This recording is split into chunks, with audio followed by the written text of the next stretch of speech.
Dear students, इस lecture में हम लोग डिस्कस करेंगे स्फीयर ऑफ डेथ की, जिसको हम कहते हैं मृत्यु गोल। स्फीयर ऑफ डेथ क्या होता है? एक हॉलो स्फीयर होता है जिसमें कोई मोटरसाइकिल के साथ, जैसे आपने सर्कस में देखा होगा या इस तरह के इवेंट्स आप टीवी पे भी देखे होंगे। जनरली इस तरह का इवेंट और ये स्टंट सर्कस में किया जाता है। तो उसमें क्या होता है, एक हॉलो स्फीयर होता है, हॉलो स्फीयर होता है, और उस स्फीयर के अंदर जो स्टंट करता है वह बाइक के साथ इंटर करता है या फिर किसी दूसरे व्हीकल के साथ भी इंटर करता है। जैसे 4 व्हीलर के साथ भी करता है, लेकिन जनरली बाइक के साथ इंटर करते हैं। और इस स्फीयर में आने के बाद वो अपने बाइक को स्पीड के साथ ड्राइव करते हैं। तो कभी आप देखे होंगे कि ये बाइक ये स्मॉल हॉरिजॉन्टल सर्कल से घूमता है, फिर बड़े हॉरिजॉन्टल सर्कल से घूमता है, ऐसे ऐसे घूमने लगता है। और ऐसा भी होता है कि ये वर्टिकल सर्कल में भी घूमने लगता है, वर्टिकल सर्कल में, जस्ट वर्टिकल सर्कल ऐसे घूमने लगता है। स्टंट करने वाला अपने बाइक के साथ या जो भी व्हीकल है उसके पास, जैसे 4 व्हीलर है या बाइक है, उसके साथ वह इस वर्टिकल सर्कल में घूमने लगता है। यहाँ पे आने के बाद भी वो नीचे नहीं गिरता है। ऐसा क्या होता है? तो यहाँ पे हम देखेंगे what is physics inside this stunt. इसमें फिजिक्स का क्या रोल है और फिजिक्स से हम इसको कैसे समझेंगे और कैसे एक्सप्लेन करेंगे। मान लीजिए कि यहाँ पे मैंने एक व्हीकल बना दिया और इसको हमने कहा this is position, this is position, this is another position. ये 3 पोजीशन हमने दिखा दिया। 3 पोजीशन हमने क्यों दिखाया? एक हमने लोएस्ट पोजीशन दिखा दिया और लोएस्ट पोजीशन को हमने कहा कि this is position A of the vehicle. इसको हमने कहा this is position B of the vehicle and this is position C of the vehicle. इस तरह से ये व्हीकल ये वर्टिकल सर्कल में घूम रहा है, तेज़ी के साथ घूम रहा है। लेकिन यहाँ पे हमें क्या समझना है कि इस टॉप पोजीशन पे राइडर जो स्टंट कर रहा है यहाँ से नीचे क्यों नहीं गिरता है, जबकि ये centre of the circular path है। यहाँ से नीचे क्यों नहीं गिरता है, यहाँ से नीचे क्यों नहीं गिरता है, ये सीधा ऐसे वर्टिकल सर्कल में कैसे घूमता है? तो इसके लिए इसमें फिजिक्स क्या है, हमने 3 पोजीशन कंसिडर कर लिया। एक लोअर पोजीशन लिया जिसको हम बोलेंगे लोअर मोस्ट पोजीशन, और ये हायर पोजीशन हमने बी ले लिया, और एक हॉरिजॉन्टल पोजीशन सी ले लिया। तो इसमें सेम वही फिजिक्स अप्लाई होगा जो वर्टिकल सर्कुलर मोशन में आपने स्टडी किया हुआ है। Now if m is the mass of the vehicle and rider, अगर राइडर अपने मोटरसाइकिल के साथ है तो मोटरसाइकिल के साथ उसकी मास कितनी है, वो है m।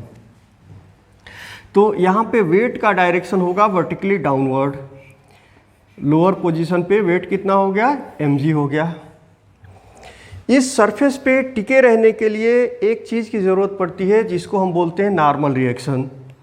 यहाँ पे नॉर्मल रिएक्शन कितना बन जाएगा, Na।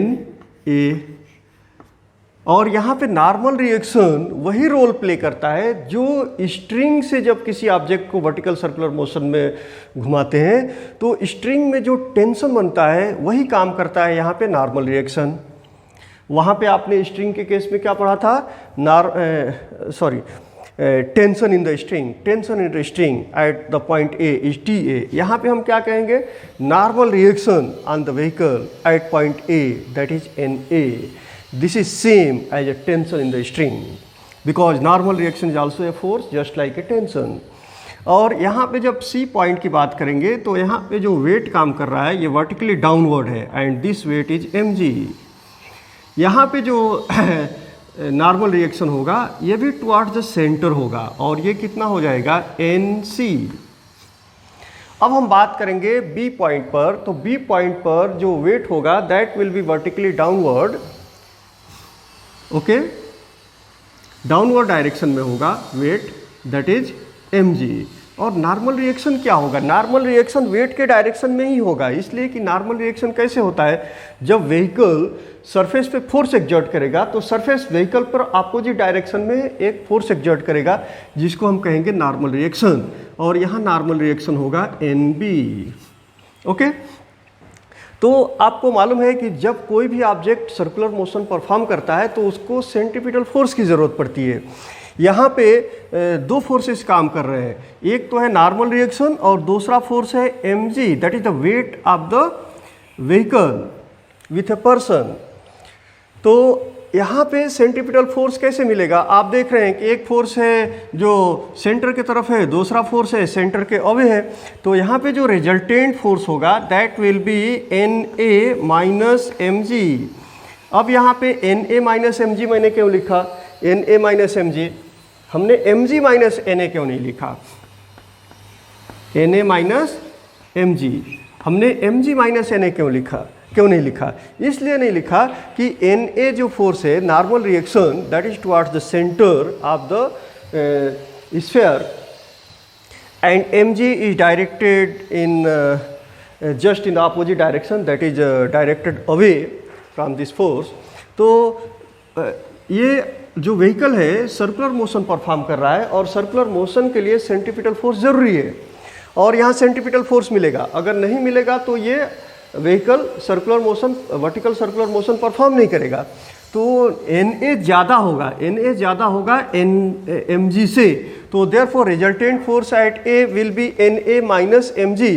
अगर mg ज़्यादा होगा तो व्हीकल यहाँ पे रुकेगा नहीं, वो सीधा नीचे गिर जाएगा, तो ऐसा पॉसिबल नहीं है, व्हीकल घूम रहा है, इसलिए जो रिजल्टेंट फोर्स होगा वो टुवर्ड्स द सेंटर होगा, देयरफॉर Na माइनस mg होगा।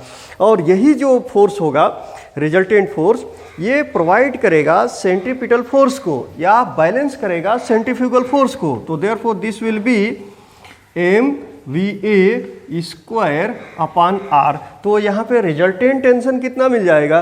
Resultant tension eight point A will be resultant force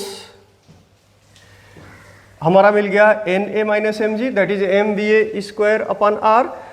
और नॉर्मल रिएक्शन कितना मिल जाएगा इस पॉइंट A पे? Normal reaction Na is equal to mVa square upon r plus mg, ये यहाँ पे नॉर्मल रिएक्शन मिलेगा। ओके, अब हम बात करते हैं C पॉइंट पे। तो C पॉइंट पे जो वेट है वो वर्टिकली डाउनवर्ड डायरेक्शन में है। ओके, तो normal reaction that is NC will balance the centrifugal force or this will provide the centripetal force. So therefore normal reaction here that will be NC is equal to mVc square upon r। यहाँ पे ये normal reaction मिल गया। अब बात करेंगे B point पर। B point पर आप देख रहे हैं कि NB that is the normal reaction at point B and the weight of the vehicle and the person is acting vertically downward. So therefore what will be the resultant force here? Resultant force will be NB plus mg, and this will provide the centripetal force, and velocity of the vehicle here is vb. So therefore mvb square upon r। Okay, तो यहाँ पे normal reaction कितना हो जाएगा? NB होगा normal reaction at point B will be equal to mVb square upon r minus mg। Okay, ये physics है inside this one. And also you know in case of vertical circular motion, वहाँ पे भी जो हमने expression derive किया था tension के लिए या फिर डिफरेंट पॉइंट्स पे वेलोसिटीज़ के लिए, तो इसी तरह का एग्जैक्टली रिलेशन मिला था। सिर्फ डिफरेंस क्या था कि वहाँ पे हमने टेंशन लिया था और यहाँ पे हमने नॉर्मल रिएक्शन लिया है, इसलिए कि नॉर्मल रिएक्शन ही यहाँ पे प्रोवाइड कर रहा है सर्कुलर मोशन में रिवॉल्व करने के लिए जो नेसेसरी सेंट्रीपिटल फोर्स की ज़रूरत है। अब बात करेंगे कि मिनिमम स्पीड कितनी होनी चाहिए डिफरेंट पोजीशंस पे। तो जब आप इसको सिंप्लीफाई करोगे तो यहाँ पे क्या हो जाएगा कि नॉर्मल रिएक्शन, हम लोएस्ट वेलोसिटी फाइंड करना चाहते हैं, लोएस्ट वेलोसिटी डिफरेंट पॉइंट्स के ऊपर। यहाँ कम से कम कितनी वेलोसिटी प्रोवाइड किया जाएगा कि object complete vertical circular motion perform करेगा। तो आपने इससे पहले पढ़ा हुआ है कि लोएस्ट पोजीशन पर जो हम वेलोसिटी प्रोवाइड करते हैं वह कितना होता है, दैट इज √5 rg। तो velocity at A must be equal to or greater than √5 rg। Horizontal position पे वेलोसिटी कम से कम कितनी होनी चाहिए, तो हॉरिजॉन्टल पोजीशन पे वेलोसिटी vc है, ये greater than or equal to 3 rg होना चाहिए। मतलब 3 rg से अगर कम है तो vehicle complete vertical circular motion perform नहीं करेगा। और ये टॉप पोजीशन पे वेलोसिटी कितनी होनी चाहिए, टॉप पोजीशन पे velocity at the top position must be equal to or greater than √rg। तो ये कंडीशन को अगर फुलफिल करता है स्टंट करने वाला पर्सन अपने व्हीकल के साथ, तो वह कंप्लीट वर्टिकल सर्कुलर मोशन में घूमता है। और अगर ये कंडीशन फुलफिल नहीं होता है, मान लीजिए कि यहाँ पे उसने √5 rg से कम वेलोसिटी प्रोवाइड किया अपने व्हीकल को, तो ये कंप्लीट वर्टिकल सर्कुलर मोशन नहीं करेगा, ये किसी पॉइंट से वापस आ जाएगा। लेकिन अगर उसने √5 rg के बराबर अगर वेलोसिटी प्रोवाइड किया तो वह आएगा, circular motion vertical circular motion perform करेगा, लेकिन यहाँ स्पीड बहुत डाउन हो जाएगी। और अगर उसने अपनी स्पीड को ज़्यादा कर दिया, √5 rg से ज़्यादा रखा, तो बहुत तेज़ी के साथ वो अपना स्टंट परफॉर्म करेगा और वर्टिकल सर्कुलर मोशन में घूमेगा। ये है इस स्फीयर ऑफ डेथ में जो स्टंट किया जाता है उसके पीछे फिजिक्स क्या है वो मैंने एक्सप्लेन किया।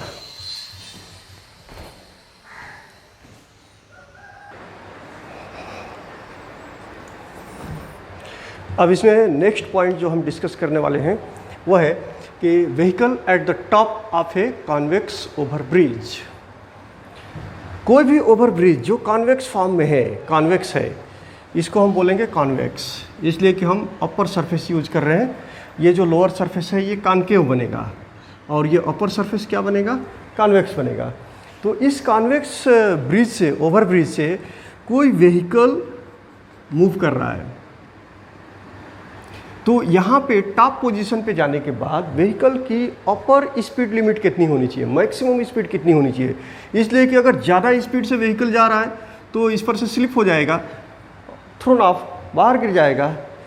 लेकिन मैक्सिमम सेफ स्पीड कितनी होनी चाहिए जिससे व्हीकल बिना स्लिप हुए आसानी से इस सर्कुलर पाथ को क्रॉस कर जाए, ओवरब्रिज से निकल जाए। तो इसके लिए सेम वही कंडीशन है जो वर्टिकल सर्कुलर मोशन में अप्लाई किया जाता है। Now suppose that A vehicle is moving along this path and reaches here, यहाँ पे व्हीकल आया। तो now here eight this point two forces are acting. One force is the weight which is acting vertically downward, another force is the normal reaction which is acting vertically upward. और इस circular path का जो radius है वो है small r। Okay, vehicle की speed बढ़ने पे नॉर्मल रिएक्शन डिक्रीज करेगा। अगर ज़्यादा स्पीड से, स्पीड अगर हम इंक्रीज करते जाते हैं तो नॉर्मल रिएक्शन हमारा डिक्रीज करते जाएगा। लेकिन डिक्रीज होके कहाँ तक जाएगा, 0 तक जाएगा। और 0 के बाद नेगेटिव भी हो सकता है, लेकिन पहले हम 0 की बात करेंगे। जब नॉर्मल रिएक्शन 0 हो जाएगा तो उस वक्त तक व्हीकल सरफेस से लगा रहेगा। लेकिन जैसे ही नॉर्मल रिएक्शन 0 से भी कम हो जाएगा, व्हीकल थ्रोन ऑफ, स्लिप हो जाएगी। जैसे सेंट्रीफ्यूगल फोर्स ज़्यादा हो जाएगा तो व्हीकल स्लिप हो जाएगा। तो अपर लिमिट के लिए हम कंडीशन क्या लेंगे कि that speed for which the normal reaction becomes 0, that is the safe speed and that is the upper limit of the speed of the vehicle on this type of road. तो now let us here the resultant force here will be mg, downward direction में है तो हम mg minus n लिखेंगे, okay, mg minus n, because mg is acting vertically downward and n is in upward direction. यहाँ पे हम mg minus n इसलिए लिख रहे हैं कि mg ज़्यादा होगा, n कम होगा, और n जब ज़्यादा हो जाएगा तो व्हीकल वहाँ रुकेगा नहीं, वो स्लिप हो जाएगा. तो mg minus n, and this force will provide the necessary centripetal force which is necessary for the motion, that is a circular motion, and this will be mv square upon r. Now for upper speed limit,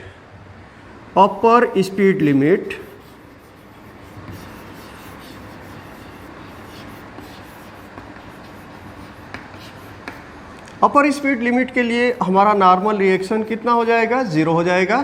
तो therefore mg is equal to mv square upon r, m से m cancel हो जाएगा, and therefore v square is equal to rg. Okay, तो therefore v is equal to under root rg. तो वहाँ पे हमने जो एक्सप्रेशन डिराइव किया था वहाँ पे ये कहा था कि हमारा जो यहाँ पे अगर इनसाइड से कोई particle vertical circular motion perform कर रहा है तो rg से कम स्पीड नहीं होनी चाहिए, लेकिन यहाँ पे ये इस ओवरब्रिज से अपर सरफेस से पास कर रहा है व्हीकल, तो हमारा जो स्पीड होगा वह इससे ज़्यादा नहीं होना चाहिए. अगर इससे ज़्यादा होगा तो व्हीकल स्लिप हो जाएगा और सेफ मोशन परफॉर्म नहीं करेगा. तो this is the upper speed limit of the vehicle on A top of a convex overbridge.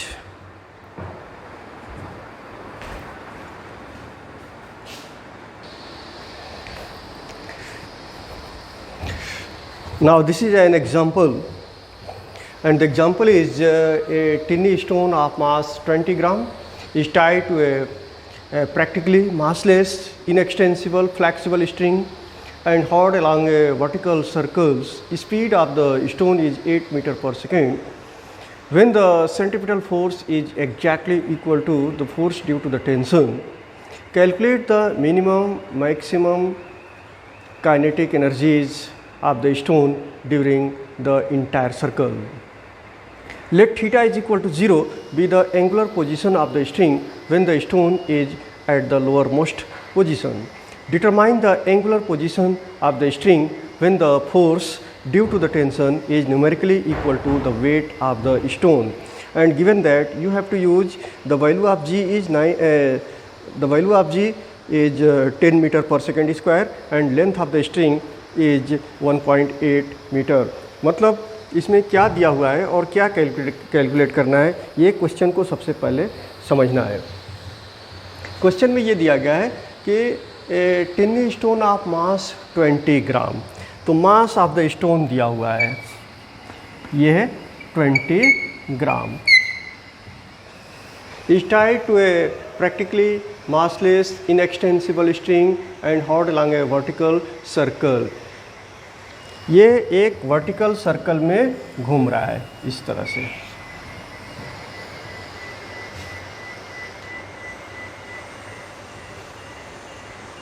Speed of the stone is 8 meters per second when the centripetal force is exactly equal to the force due to the tension. ये centre है, string की लंबाई दी हुई है और string की लंबाई को हम बोलेंगे r, means radius of the circular path is how much. Radius of the circular path is 1.8 metre. तो एक बात ध्यान रखना है कि तकरीबन इसमें क्वांटिटीज SI यूनिट में दिया हुआ है, इसलिए हम मास को भी SI यूनिट में कन्वर्ट करेंगे और 20 ग्राम को किलोग्राम में कन्वर्ट करेंगे, 1000 से डिवाइड कर लेंगे, तो ये हो जाएगा 0.02 kg. अब ये भी SI यूनिट में आया, ये भी SI यूनिट में आया. हाँ, अब इसको देखेंगे. Calculate the minimum, this one. The speed of the stone is 8 meters per second when the centripetal force is exactly equal to the force due to the tension. जब पार्टिकल यहाँ पे vertical circular motion perform कर रहा है तो ये हमारा centre हो गया. The speed of the stone is 8 meters per second. कहाँ का स्पीड दिया हुआ है, ये स्पीड उस जगह की है जहाँ पे सेंट्रीपिटल फोर्स टेंशन के बराबर हो जाता है। वो कौन सी पोजीशन है जहाँ पे सेंट्रीपिटल फोर्स टेंशन के बराबर हो जाता है? वो है हॉरिजॉन्टल पोजीशन। यहाँ पे जो वेट है वो वर्टिकली डाउनवर्ड डायरेक्शन में हो जाता है। mg will be in vertically downward direction, और जो टेंशन है that will be toward the centre of the circular path. तो therefore here the tension is equal to centripetal force. Okay, तो यहाँ का स्पीड दिया हुआ है, ये स्पीड हमको दिया हुआ है। अगर हम इसको C पॉइंट कहते हैं तो ये हमारा पॉइंट C है। Okay, calculate the minimum and maximum kinetic energies of the stone during the entire circle. अब कौन सी पोजीशन है जहाँ पे हमारी स्पीड, स्टोन की स्पीड मिनिमम होने वाली है? कौन सी पोजीशन है जहाँ पे स्टोन की स्पीड मैक्सिमम होने वाली है? जहाँ पे स्पीड मिनिमम रहेगा वहाँ की काइनेटिक एनर्जी मिनिमम होगी, और जहाँ पे स्पीड मैक्सिमम होगा वहाँ पे काइनेटिक एनर्जी मैक्सिमम रहेगा। तो आपको मालूम है जब कोई ऑब्जेक्ट सर्कुलर मोशन परफॉर्म करता है तो लोअर मोस्ट पोजीशन पे जो स्पीड प्रोवाइड किया जाता है वो कितना होता है? √5gr। और टॉप पोजीशन पे स्पीड कितनी हो जाती है? √rg। तो स्पीड ज़्यादा कहाँ पे हुई? लोअर मोस्ट पोजीशन पे, और स्पीड ज़्यादा कम कहाँ पे हो गई? टॉप पोजीशन पे। और इनके बीच की जो स्पीड रहेगी ये इन दोनों के बीच का रहता है। तो therefore the maximum kinetic energy will be eight the lowermost position, that is at the bottom, lower most position. यहाँ पे काइनेटिक एनर्जी मैक्सिमम होगा, कहाँ पे? लोअर मोस्ट पोजीशन पे। और टॉप मोस्ट पोजीशन पे, या उसको हम बोल सकते हैं अपर मोस्ट पोजीशन पे, काइनेटिक एनर्जी क्या रहेगी? मैक्सिमम रहेगी। तो यहाँ पे जो काइनेटिक एनर्जी होगी वो होगी मैक्सिमम। ये बात ध्यान रखना है। नेक्स्ट पॉइंट क्या दिया हुआ है? Let theta is equal to 0 be the angular position of the string when the string is at the lowermost position. अब आप ये देख रहे हैं ये वर्टिकल एक्सिस है, और अगर ऑब्जेक्ट यहाँ पे है तो स्ट्रिंग कितना एंगल बना रहा है? 0 एंगल बना रहा है। यहाँ आने के बाद कितना एंगल बना दिया? 90 डिग्री। यहाँ आने के बाद से कितना एंगल बन गया? 180 डिग्री। लेकिन जब लोअर मोस्ट पोजीशन पे है तो एंगुलर डिस्प्लेसमेंट जो होगा वह 0 होगा। मतलब angular position of the string, angular position of the string is, that is theta is equal to 0 for the lower most position. Determine the angular position of the string when the force due to the tension numerically equal to the weight. वह कौन सा position है? मान लीजिए वो position x है, तो x position पे टेंशन कितना होगा? वेट के बराबर, दैट इज mg। ओके, तो इस पोजीशन के लिए हमको थीटा फाइंड आउट करना है। Do you understand? मतलब हमको ऐसे पोजीशन पे थीटा फाइंड करना है, जिसे मान लीजिए कि यहाँ पे ऑब्जेक्ट आता है और सपोज दैट, और यहाँ पे टेंशन वेट के बराबर हो जाता है, सपोज दैट, तो हमको ये थीटा फाइंड करना होगा। मान लीजिए यहाँ पे टेंशन वेट के बराबर हो जाता है तो हमको ये पोजीशन निकालना होगा। मतलब कंडीशन हमारी क्लियर है कि when the tension is equal to weight then find the angular position theta। अब इसके बाद से मैं इस क्वेश्चन को सॉल्व कर रहा हूँ।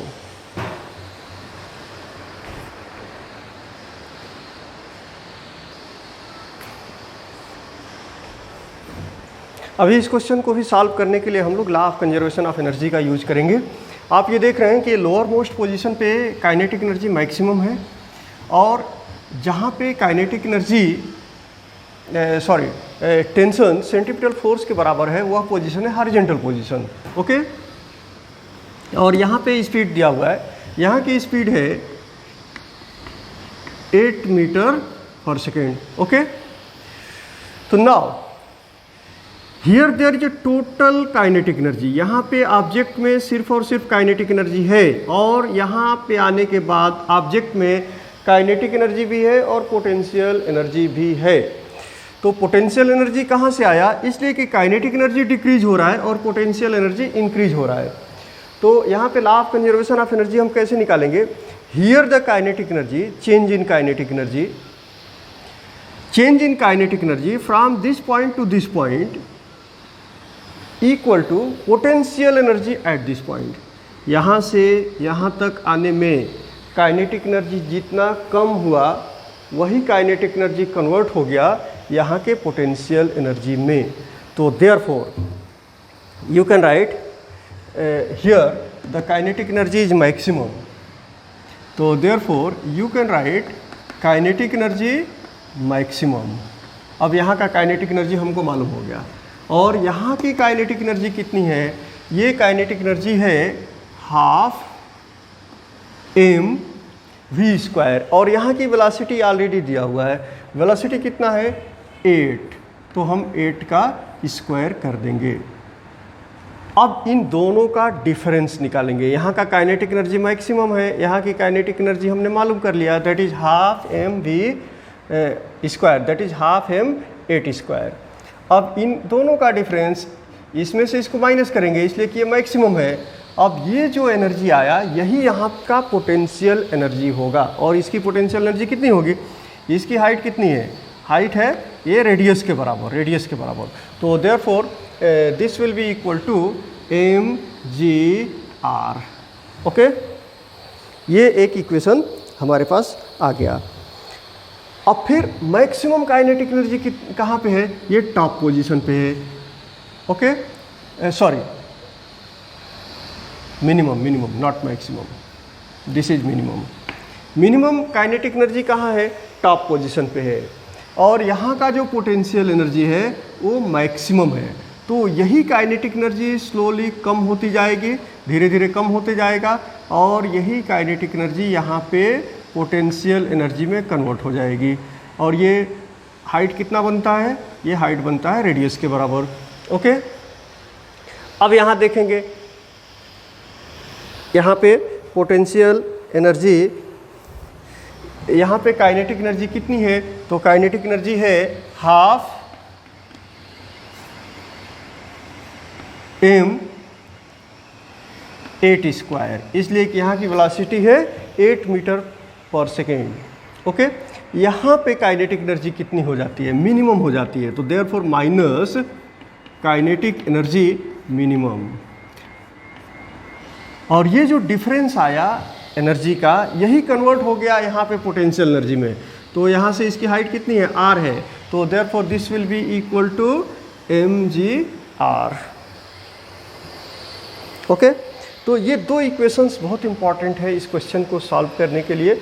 अब सबसे पहले हम क्या फाइंड करेंगे, हम फाइंड करने वाले हैं कि मिनिमम काइनेटिक एनर्जी कितनी होगी। तो मिनिमम काइनेटिक एनर्जी फाइंड करने के लिए ये वाला इक्वेशन हम यूज़ करेंगे।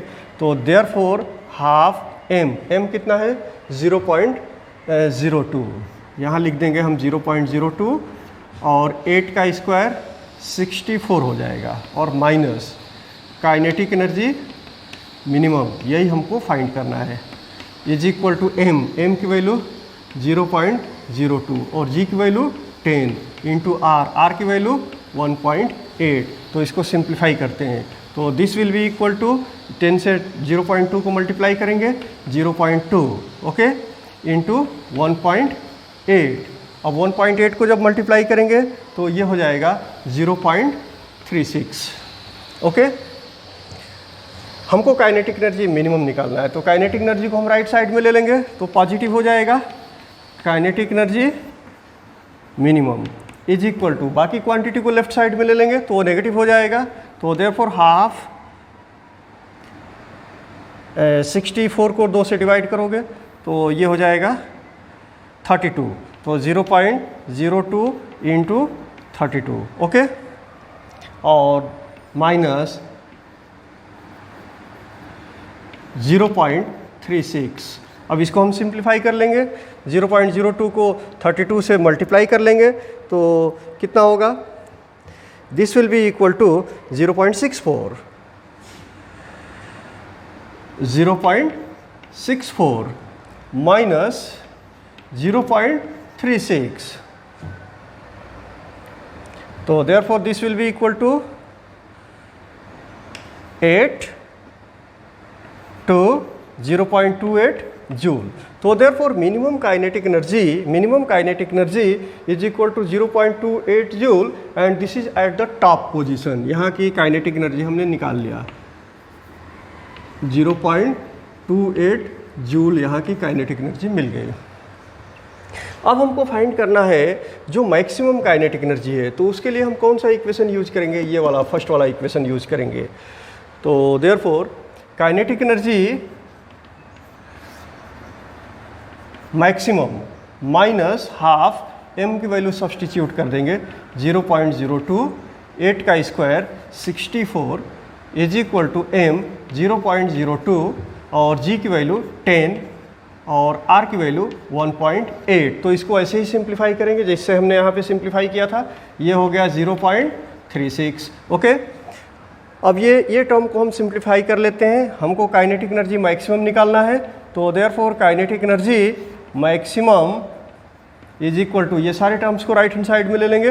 तो देयरफॉर 0.36 और प्लस आ जाएगा 2 से डिवाइड करोगे 64 को तो कितना आएगा 32 और 32 इंटू 0.02 तो देयरफॉर 0.64 और 0.64 को 0.36 के साथ ऐड करेंगे तो ये कितना मिल जाएगा. Therefore this will be equal to 1.00 और यूनिट हो गया जूल. तो हमारा मैक्सिमम जो काइनेटिक एनर्जी मिल गया वह 1 जूल मिल गया. This is equal to 1 joule. Okay, 1 joule. This is 1.00 भी लिख सकते हैं, that is 1 joule.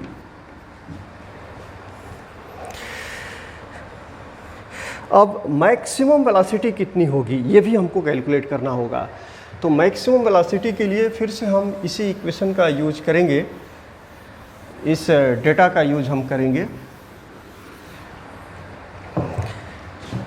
Kinetic energy maximum हमने कैलकुलेट कर लिया. Kinetic energy maximum is equal to, you know that this is equal to half M we maximum square. ये kinetic energy maximum का formula है. Because kinetic energy is equal to half M we square. Mass तो constant है, velocity पे maximum होने वाला है, minimum होने वाला है. तो जब वेलोसिटी मैक्सिमम होगी तो काइनेटिक एनर्जी क्या होगा, मैक्सिमम होगा. And this will be equal to 1 joule के फॉर्म में आ जाएगा, 1 joule.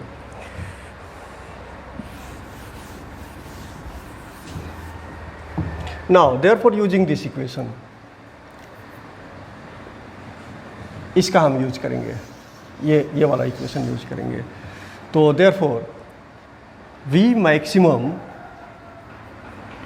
Square is equal to cross multiplication कर देंगे. तो देयरफॉर 2 और kinetic energy maximum upon m. तो V मैक्सिमम निकालना है. तो therefore V maximum is equal to square root में आ जाएगा 2 into kinetic energy maximum upon, sorry this is not 2 but this is m, इसलिए कि m आएगा ना, तो this will be m is equal to under root. अब यहाँ काइनेटिक एनर्जी मैक्सिमम की वैल्यू तो हमने कैलकुलेट कर लिया है. काइनेटिक एनर्जी मैक्सिमम की वैल्यू कितना कैलकुलेट किया, 1. तो देयरफॉर 2 इंटू 1 और m की वैल्यू दिया हुआ है दैट इज 0.02. तो दिस विल बी 0.02. सिंप्लीफाई करेंगे तो this will be under root 100.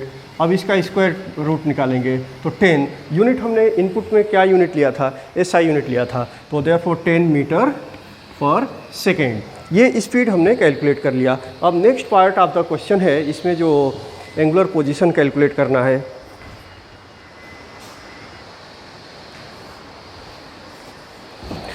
अब next part of the question में क्या है कि हमको उस पॉइंट पर एंगुलर डिस्प्लेसमेंट फाइंड करना है. जैसे मान लीजिए कि ये एक पॉइंट है जहाँ पे पार्टिकल वर्टिकल मोशन परफॉर्म करते हुए आ गया.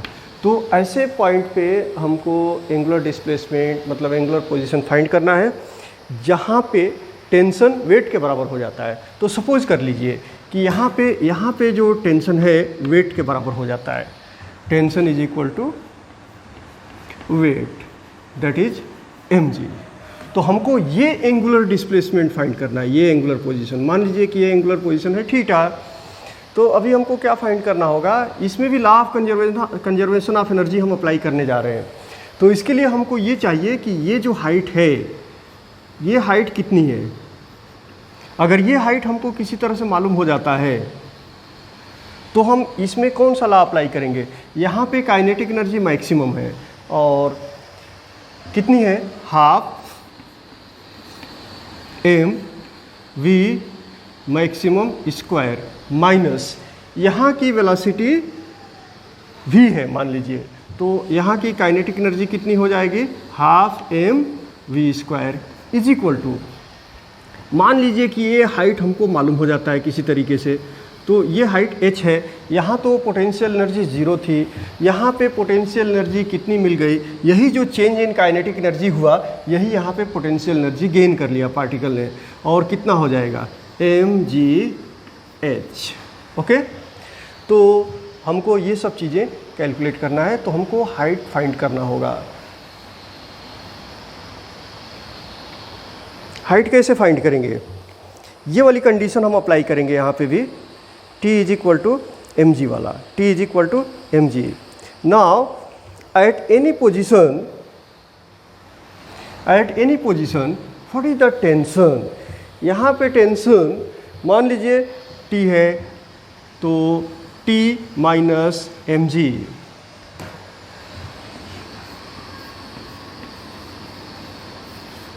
T minus m g cos theta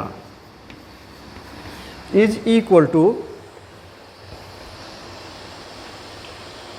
M b square by r. ये इक्वेशन आपको याद होगा, पहले इसको किया गया था कि किसी भी पॉइंट पर यहाँ पे जो कंपोनेंट है वो हमने रिजॉल्व किया था। आप याद करें, यहाँ पे कंपोनेंट रिजॉल्व किया था।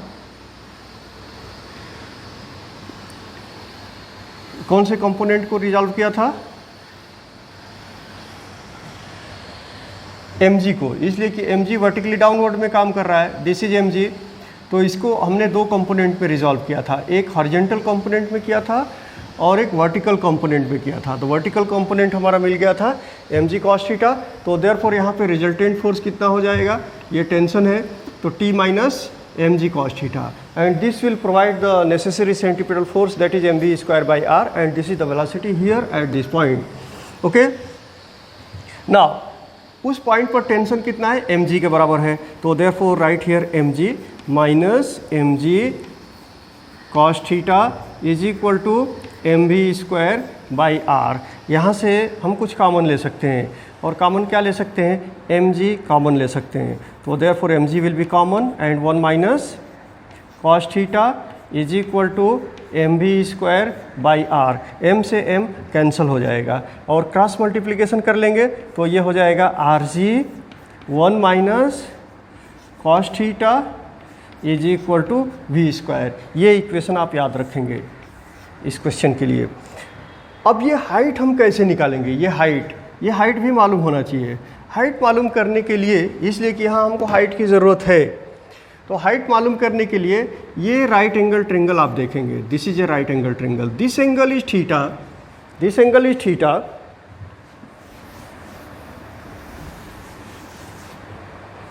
तो देयरफॉर सपोज दैट, इसको मान लीजिए कि ये x है और ये पूरा r है, तो ये हाइट कितना हो जाएगा, हाइट इज इक्वल टू हो जाएगा r माइनस x। अब हम पहले x मालूम करेंगे, इसलिए कि ये हमको मालूम है, ये r है, ये भी r है, ये भी हमको मालूम है। तो therefore cos theta is equal to adjacent side upon hypotenuse, ये वाला फार्मूला हम यूज कर सकते हैं। तो therefore cos theta is equal to, यहाँ एडजेसेंट साइड क्या बनेगा, x बनेगा, हाइपोटेनियस क्या होगा, r होगा। तो therefore x is equal to r cos theta मिल गया। अब ये वैल्यू यहाँ पे रख देंगे तो h is equal to r minus x that is r cos theta, यहाँ से r कॉमन हो जाएगा, therefore 1 minus cos theta.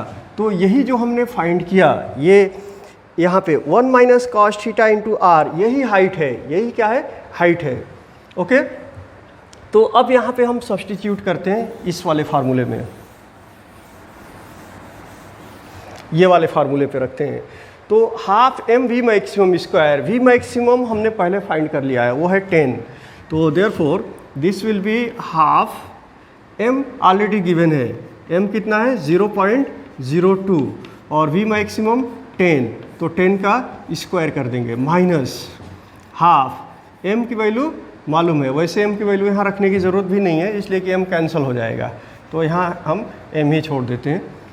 Half M we square is equal to m g, और एच की वैल्यू यहाँ से ले लेंगे, एच है आर और 1 minus cos theta. Okay, m से हम एम को कैंसिल कर देते हैं और इक्वेशन के दोनों साइड में 2 से मल्टीप्लाई कर देते हैं, तो ये हो जाएगा 10 का square that will B 100, minus 2 से यहाँ भी मल्टीप्लाई किया तो वी स्क्वायर बच जाएगा, इज इक्वल टू 2 से मल्टीप्लाई कर देंगे 2 जी आर और 1 माइनस कॉस थीटा। ओके, अब v की वैल्यू, वी स्क्वायर की वैल्यू यहाँ से ले लेते हैं, तो ये हो जाएगा 100 minus v square that is r g 1 minus cos theta is equal to 2 r g 1 minus cos theta. Okay,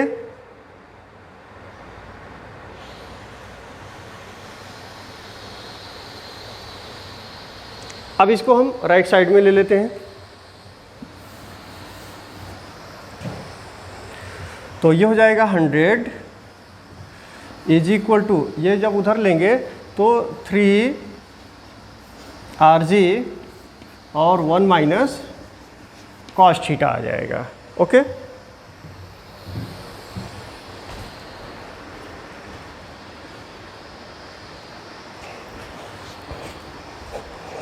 तो इसको और सिंप्लीफाई कर लेते हैं,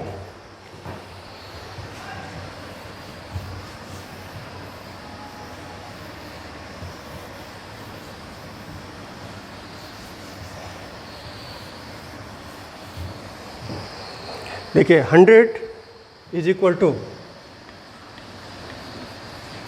3 इंटू आर जी, आर की वैल्यू है 1.8, तो 3 into 1.8 into g that is 10 और 1 minus cos theta, therefore this is equal to 3 into 18 और 1 minus cos theta 100 is equal to, तो therefore 1 minus cos theta is equal to 100 upon 3 into 18। Okay, तो cos theta is equal to, cos theta is equal to, cos theta को right में ले लो और इसको left में ले लेते हैं, तो ये क्या हो जाएगा 1 minus 100 upon 3 into 18। 3 into 18 means इसको हम 2 से कट कर देते हैं तो 9 आ जाएगा, ये 50 आ जाएगा, तो it means this will be 1 minus 50 upon 27। Okay,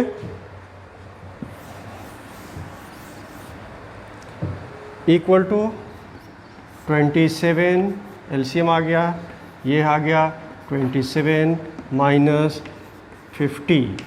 okay, this is equal to